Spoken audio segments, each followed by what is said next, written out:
pikiran yang tidak stabil dan kecemasan-kecemasan yang tidak perlu. Itu melelahkan. Keraguan-raguan dan kecemasan itu melelahkan. Jadi kalau hidupmu serba ragu itu kan capek.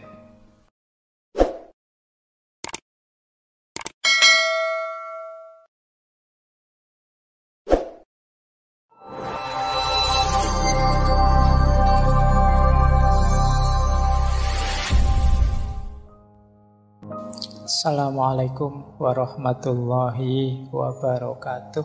Bismillahirrahmanirrahim. Lelah. Wah, ini banyak sekarang yang pakai diksi lelah ya. Lelah saya Pak itu. Lelah apa enggak ngapa-ngapain kok lelah. Yang dimaksud oleh Russell dengan kelelahan di sini, lelah karena pikiran yang tidak stabil dan kecemasan-kecemasan yang tidak perlu. Itu melelahkan. Keraguan-raguan dan kecemasan itu melelahkan. Jadi kalau hidupmu serba ragu itu kan capek. Misalnya, kalian pengen minum saja. Tapi kalau mendadak ragu-ragu, minum enggak ya kan, terus cuma sekedar pengen minum terus jadi capek. Ini enaknya saya bolos kuliah apa masuk ya? Bolos apa masuk enak? Kamu mikir berjam-jam gitu dok, kan capek. Mbok yo kalau bolos gitu aja kan selesai. Tapi karena pikiranmu bolak-balik, kecemasan yang tidak perlu, ya sudah kamu hidupmu lelah. Hari ini orang menyebutnya overthinking. Overthinking kan melelahkan. Wong kamu tinggal milih A apa B, gitu aja pikirannya terlalu panjang. Iya atau tidak, iya atau tidak. Terus kamu bolak-balik dengan argumen, kalau ini begini, kalau itu begitu, pada akhirnya yang bulat lagi. Nah, kecemasan dan keraguan itu melelahkan. Banyak kekhawatiran itu bisa dikurangi, kata Russell, kalau kita sadar betapa tidak pentingnya hal-hal yang menyebabkan kecemasan. Coba kamu sebut, kamu cemas itu karena apa? Kata Russell, nanti kecemasanmu itu akan terbukti bahwa tidak terlalu penting. Cemas masa depan, yo tidak jelas. Buktinya ada orang yang hebat, masa depannya juga tidak sehebat masa lalunya. Ada orang biasa-biasa, masa depannya luar biasa. Jadi tidak ada yang seperti yang kita bayangkan kecemasan kita. Kamu pasti bisa kok melampauinya, melewatinya. Wong yang lebih sulit saja masalah kamu bisa melewati, apalagi masalah sesimpel ini. Itu yang dikatakan oleh Russell. Jadi betapa tidak pentingnya kegelisahanmu terhadap hal kecil-kecil yang tidak perlu. Wong cuma milih warung apa angkringan untuk makan malam ini saja kamu mikirnya kayak mau ujian skripsi. Tidak penting. Ya kalau urusannya besar mending. Kadang-kadang kecemasan kita itu hal-hal kecil yang tidak perlu. Itu yang membuat kita lelah. Kata Russell, orang bijak itu memikirkan masalahnya jika ada tujuan dalam melakukannya. Di lain waktu dia memikirkan hal-hal yang lain. Atau kalau sudah malam hari ya dia tidak usah mikir apa-apa, tidur. Itu namanya orang bijaksana. Tahu kapan saya harus mikir, kapan harus tidak usah mikir. Kapan mikir ini, kapan mikir itu. Itulah orang bijaksana. Nah, kata Russell lebih sadis lagi. Salah satu gejala orang gangguan jiwa itu orang yang meyakini bahwa pekerjaan sangat penting dan libur itu mendatangkan masalah. Kuale, kata Russell. Libur juga penting, kerja juga penting, tapi banyak yang cemas. Saya harus kerja keras ini Pak, saya harus mencapai ini, mencapai itu, sampai tidak sempat liburan. Hidupnya lelah. Liburan pun sambil mikir tugas. Liburan sambil mikir masa depan. Diajak healing jalan-jalan, kamu kok tidak ketawa? masa depanku gimana ya, ngono ya. Mikire kadoan, mbok ya dinikmati yang ada di depan mata. Jadi merasa bahwa ini kita membuang-buang waktu, ini jalan-jalan kayak gini, yuk pulang yuk, jangan lama-lama yuk. Itu jadi seolah-olah liburan itu sesuatu yang mendatangkan bencana. Ini kata Russell, orang yang mikirnya kayak gini nih agak sakit jiwa. Bukan saya, Russell loh ya. Jadi hidup kita kalau seperti itu jadi lelah. Bahkan kata Russell, kalau saya seorang tenaga medis, saya akan menetapkan libur bagi setiap pasien yang menganggap pekerjaannya penting. Libur saja. Wah, ini kalau Russell dokter, kalian mahasiswa datang saja, nanti dikasih surat izin panjang. Suruh istirahat. Orang lelah pasti tidak bahagia. Maka atur strategi biar hidupmu tidak melelahkan. Iya, kamu harus beraktivitas, iya kamu harus berkarya, tapi harus ngerti kapan ngeremnya. Jadi ya harus ngaji, ya harus sholat, ya harus kerja, ya harus belajar, ya. Tapi istirahat ya iya. Menikmati hidup ya iya. Nah, ini sumbernya kebahagiaan. Lanjut. Tidak bahagia lagi kalau mindsetmu iri. Jadi iri ini sangat parah kata Russell. Ini salah satu nafsu manusia yang paling universal. Di mana-mana banyak orang iri. Nanti ada yang bantah begini. Yang itu dibantah juga oleh Russell. Kalian mungkin sering, Pak, saya iri untuk kebaikan kok, Pak. Kan kalian begitu. Itu kan ada teman saya hebat sekali. Saya iri ingin seperti dia.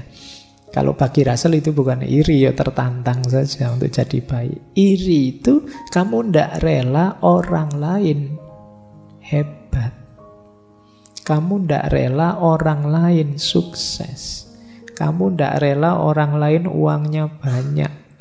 Kamu tidak rela orang lain bahagia sementara kamu tidak. Itu iri namanya. Tidak apa-apa kan Pak? Saya iri biar saya sekaya dia, sehebat dia. Katanya Russell tidak begitu. Biasanya orang iri itu pikirannya bukan gimana saya sehebat dia, tapi bagaimana dia biar tidak sehebat itu.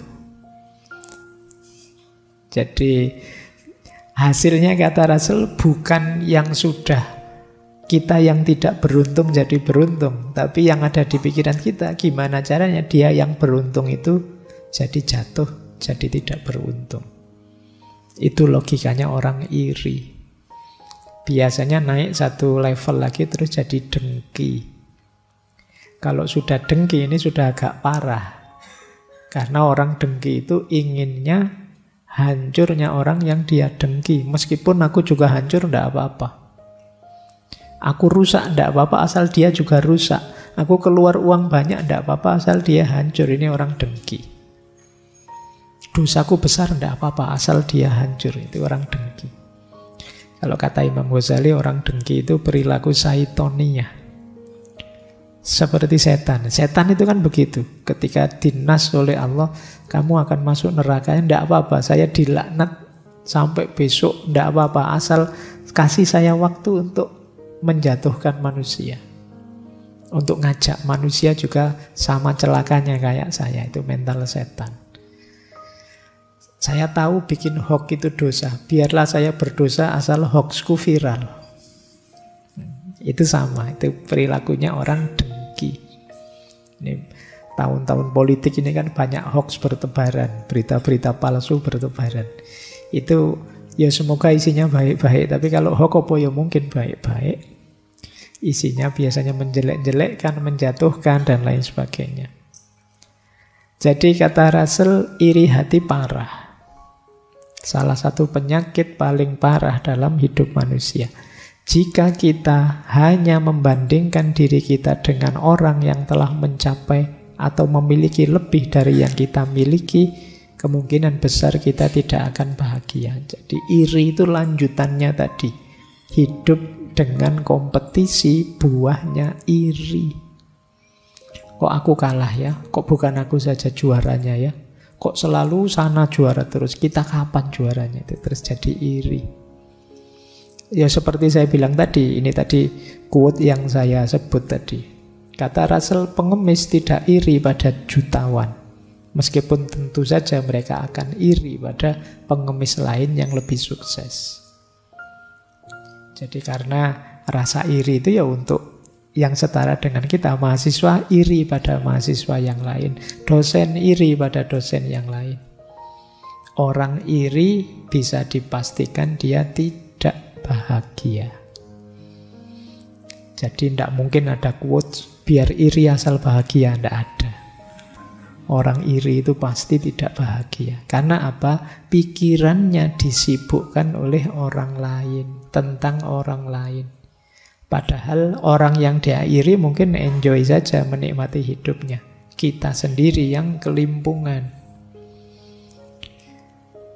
Baik, berarti jangan iri ya. Dinikmati saja, disyukuri saja apa yang kita miliki, biar bahagia. Nah, ini juga banyak. Orang tidak bahagia karena rasa berdosa yang berkepanjangan. Kata Russell, perasaan berdosa itu sering jadi sebab tidak bahagia yang paling penting, karena paling berpengaruh, membuat orang tidak nyaman. Biasanya kalau sudah merasa berdosa terus rendah diri. Kadang-kadang bahaya sampai melakukan hal-hal yang merusak dirinya atau membahayakan dirinya. Identifikasi, wah saya orang rendah pak, saya banyak dosanya pak, itu kadang-kadang membuat orang tidak produktif, membuat orang tidak jadi maju. Tentu saja dia tidak bahagia. Kalau agama kan petunjuknya jelas, ya kalau berdosa tobatlah, jangan diulangi terus maju. Jangan berlama-lama dikejar dosa. Rasa berdosa yang terus-menerus merusak kita sendiri. Jatuhnya kita rendah diri. Yo diakui saja kita semua ini kan ya pasti pernah dan punya dosa. Untungnya kita itu bisa lupa. Coba enggak bisa lupa itu ya kita stres terus tiap hari mikir dosa kita. Orang berdosa itu apalagi dikejar perasaan berdosa, kecenderungannya pasti tidak tenang. Kalau ngalami apa-apa itu kan mesti disandingkan dengan dosanya. Misalnya kalian tadi mau berangkat ke sini, ngambil sandalnya temenmu misalnya. Wah sandalku kok enggak ada, sandalnya temen aja. Terus sampai di sini kamu ngambil minum gelas, gelasnya ketendang. Kan kamu mesti nyambungkan dengan nyolong sandal tadi. Wah ini gara-gara nyolong sandal ini mesti saya begini. Loh, orang selalu begitu. Ketika dikejar perasaan dosa, apapun yang dia alami disambungkan dengan dosanya. Biasanya terus membuat dia was-was, tidak tenang. Wah selamat tidak ya saya nanti? Segalanya lancar ndak ya wong ini awalnya saya sudah dosa. Ya jalan paling aman jangan melakukan dosa. Tapi kalau sudah terlanjur berdosa ya jangan berpanjang-panjang merasa bersalah, tobat. Toh kan sudah itu aja. Kalau sudah tobat dimulai lagi yang baru. Ya meskipun jangan diulang-ulang lagi. Saya tak berdosa apa, nanti kan bisa tobat. Dosa lagi, ya tobat lagi Pak. Ini namanya menyepelekan. Jadi ya memang nawa itu Pak, saya tidak akan mengulangi. Kok terus kepepet berdosa lagi? Khilaf Pak. Ya saya tobat lagi, tidak apa-apa. Jadi paling tidak bukan yang disengaja. Tapi rasa berdosa akan menyiksa kita. Maka atasi ini. Entah dengan cara bagaimana yang cocok dengan mindsetmu, tapi jangan hidup dengan kesadaran guilty consciousness. Rasa berdosa yang berkepanjangan maksudnya. Bukan rasa berdosa dalam hati bahwa kalau saya salah ya merasa salah. Ini tetap harus hidup. Tapi rasa dikejar dosa itu membuat orang tidak bahagia.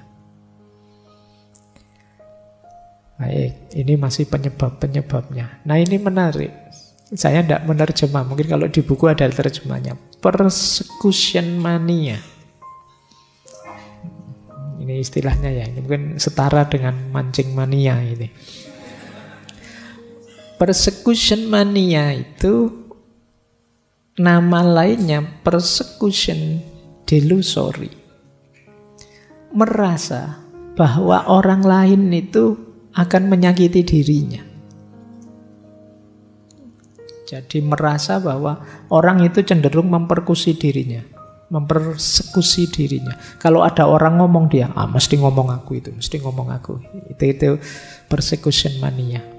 Mesti bohong itu kalau sama saya mesti. Jadi selalu merasa dikejar-kejar orang lain yang ingin menyakiti dia. Ya tentu saja kalau kita punya mindset seperti ini kita tidak akan bahagia. Biasanya pikiran seperti ini membuat kita pasang kuda-kuda terus. Kadang-kadang lebih agresif. Sebelum saya disakiti, tak sakiti dulu saja. Nah, jadi ini juga membuat orang tidak bahagia. Kata Russell, ada indikasi orang yang merasa seperti ini, itu dia merasa aku itu orang baik. Yang tidak baik itu orang lain padaku. Kita merasa orang lain itu mesti iri padaku. Orang lain itu mesti senang lihat saya celaka. Itu pikirannya begitu terus. Dia lupa bahwa kadang-kadang kita juga begitu jahat sama orang lain. Tapi yang ada di pikirannya orang lain saja yang jahat sama dirinya. Nah ini namanya persecution mania. Tidak tenang, khawatir ditipu orang. Kayak kita misalnya khawatir diprank orang. Itu karena kita sebenarnya awalnya kan juga sering ngeprank. Kita bohongi orang, tapi kalau dibohongi orang kita marah-marah. Kata Russell di buku itu menarik. Jadi secara umum kita selalu menganggap perspektif dan perilaku kita selalu benar, murni dan baik. Sehingga ketika orang menyinggung kita secara negatif, kita pun marah. Dan setiap waktu mewaspadai singgungan yang negatif tersebut. Russell mencontohkan peradaban gosip. Ini kan banyak peradaban gosip itu, jasanya medsos itu. Orang itu biasanya sulit untuk tidak menggosip tentang temannya. Alah siapapun dia, kata Russell, pasti pernah bergosip tentang temannya. Kalian yang merasa orang tidak pernah pak saya gosip, cuma teman saya yang itu loh pak. Ayo podo wae itu gosip temanmu yang seneng gosip. Kata Russell tidak pernah orang itu tidak menggosip temannya. Cuma kadang orang tidak sadar dirinya sendiri tukang gosip, yang disalahkan tukang gosip yang lain. Kalau orang menggosip tentang dirinya dia marah-marah, dasar orang tidak ngerti agama, ghibah terus. Padahal dia sendiri juga begitu. Loh kalau saya bukan ghibah ini pak, iktibar pak, pelajaran kalau yang jelek-jelek. Nah, akarnya mental kayak gini ya pak. Kamu menilai dirimu terlalu tinggi, menilai orang lain terlalu rendah. Kamu menganggap orang itu jelek semua, ingin memperlakukanmu jelek terus. Seolah-olah semua orang itu melihat kamu dan ingin menyusahkanmu. Ini namanya persecution mania. Biar tidak ada rasa ini apa, nanti Russell memberi 4 tips. Biar kita tidak merasa dikejar-kejar jeleknya orang lain. Yang pertama apa kata Russell? Ingatlah bahwa kita itu tidak sebaik, tidak sempurni seperti bayangan kita. Kita juga ada jeleknya. Kita akan sering merasa aku itu yang benar, aku itu yang lurus, aku itu yang putih, yang hebat, yang murni.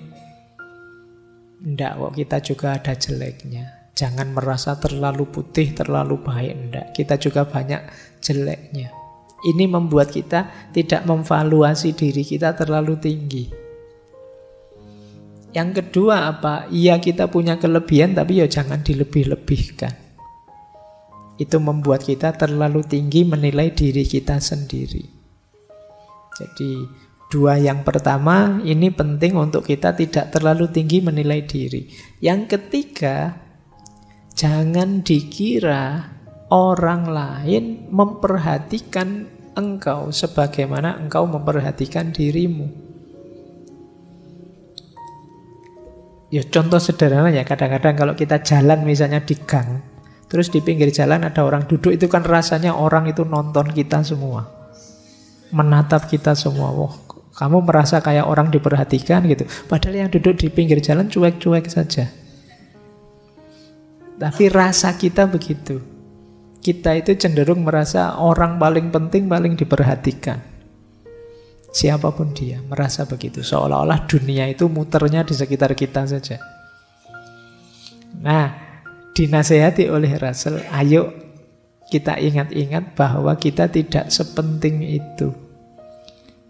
Orang lain mungkin ngomentari kita, tapi mereka tidak akan memperhatikan kita. Biasanya habis komentar ya sudah. Anggap saja orang gosip, bareng-bareng ngobrol. Setelah gosip selesai pulang, ya mikir masalahnya sendiri-sendiri masing-masing. Tidak mungkin dia mikir kita terus. Gitu loh. Teman kita itu loh ya, tiap hari bolos saja misalnya. Itu kan ya pas ngomong itu aja bahas kita. Setelah dia pulang ya mikir absennya sendiri, mikir nilainya sendiri. Tidak mungkin mikir kita terus-terusan. Sementara kita menganggap orang itu mikir kita terus, memperhatikan kita terus. Itu yang justru membuat kita tidak bahagia. Yakinlah bahwa meskipun mungkin kita dianggap penting oleh orang lain tetap akan lebih fokus pada masalahnya sendiri. Ngurusi dirinya sendiri yang nomor satu. Jadi ya sepeduli-pedulinya kalian pada temenmu kan tetap kamu mikir dirimu sendiri dulu. Nah ini yang harus kita ingat-ingat biar kita tidak kegeeran seolah-olah semua orang memperhatikan kita. Terus baru kita tegaskan jangan dikira orang itu sangat memikirkan kita untuk menyakiti kita. Tidak lah. Kayak tadi menganggap wah ini orang iri mesti sama saya ya. Tidak. Mikirnya tidak harus begitu. Orang itu misalnya kita tersakiti, kadang-kadang mungkin secara tidak sengaja saja. Yo kayak kalian kalau gosip itu loh kan. Kalau orang yang digosipi datang kan terus cepet-cepet berhenti. Yang digosipkan datang. Jadi karena memang tidak terlalu penting juga. Makanya terus ganti tema. Jadi sementara kita yang merasa kegeeran, merasa penting, merasa tinggi, jadi terus sangat tersinggung, sangat marah, dan lain sebagainya. Jadi demi kenyamanan kita sendiri, demi kebahagiaan kita, ayo kita hindari mindset persecution mania. Merasa orang ingin menzolimi kita semua, ndak akan ke situ. Yakinlah bahwa sepenting apapun kita bagi orang lain, dia tetap mendahulukan problem dan masalahnya sendiri, bukan kita. Ini biar kita lebih tenang. Ini yang kata Russell, persecution mania. Lanjut. Wah, masih ada lagi. Ini masih satu babak. Tidak bahagia lagi kalau kita serba takut pada opini publik. Takut dikomentari orang banyak. Kunci ketidakbahagiaan adalah terlalu peduli pada orang lain yang orang lain pikirkan tentang kita. Atau apa yang orang lain anggap penting tentang kita. Mau melakukan apa saja nanti kira-kira komennya orang gimana ya. Jadi selalu begitu, kita tidak akan bahagia. Kata Russell, boleh kita menghormati opini publik. Syaratnya dua, untuk menghindari kelaparan dan menghindari biar tidak dipenjara, itu baru kita perhatikan komentarnya orang. Kalau kita butuh bantuan, baru kita dengarkan. Sederhananya begitu. Asal bukan kriminal dan demi menghindari kelaparan, itu ya bolehlah kita mendengarkan komentarnya orang dalam konteks ini. Itu maksudnya apa? Tidak usah terlalu sering didengarkan. Karena orang itu komen itu ya sak komen-komennya. Suka-suka dia. Apalagi sekarang peradaban medsos. Jadi komen itu bisa sak kapoke. Video 1 menit, komentarnya bisa 2 rem itu kalau di print. Ratusan, kadang ribuan. Itu peradaban komen. Kalau kita terlalu peduli opini publik, bisa saja kita tidak ngapa-ngapain. Kalian misalnya, satu kamar, kos-kosan, berempat misalnya. Wah, saya enaknya pakai baju ini apa ya? Temanmu yang satu jangan pakai itu saja. Oh, bagus yang tadi, temanmu yang satunya lagi. Loh, kalau kamu ngeladeni komentarnya temanmu, bisa-bisa kamu tidak pakai baju. Bingung kamu milih, nunggu komentarnya yang cocok yang mana. Tidak apa-apa, versimu sendiri saja. Orang komen kan sesuai kondisinya masing-masing. Mereka mungkin tidak tahu persis kondisi kita. Asal tidak kriminal seperti tadi dan tidak gawat darurat seperti kelaparan, jalan saja sudah. Jadi jangan terlalu menggagas opininya orang banyak. Nanti kita capek. Kayak dulu ceritanya Nasruddin itu kan, teman-teman masih ingat sesinya Nasruddin itu. Dia sama anaknya berdua bawa keledainya. Awalnya dinaiki, dua-duanya naik keledai, tapi terus orang komentar, wah tega sekali keledai sekecil itu dinaiki berdua.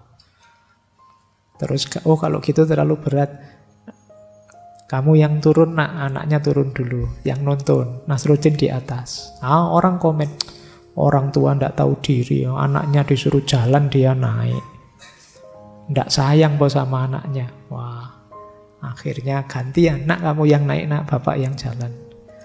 Nanti terus yang lain komentar lagi, dia jalan, wah anak durhaka itu, orang tua disuruh jalan. Akhirnya wah semuanya salah nak, ayo kita turun saja, dituntun saja keledainya, dituntun keledainya. Itu pun orang komentar, aduh orang bodoh bawa keledai kok jalan kaki, itu gimana? Bingung mereka, saking jengkelnya. Sekarang gini aja nak, ayo keledainya saja yang kita junjung berdua. Itu karena mengikuti opini publik. Jadi ini nama lain orang yang tidak punya prinsip. Akan membuat kita tidak bahagia. Jadi asal tidak terlalu membebani kita, sekali dua kali kita dengarkan, tapi jangan terlalu ditakuti.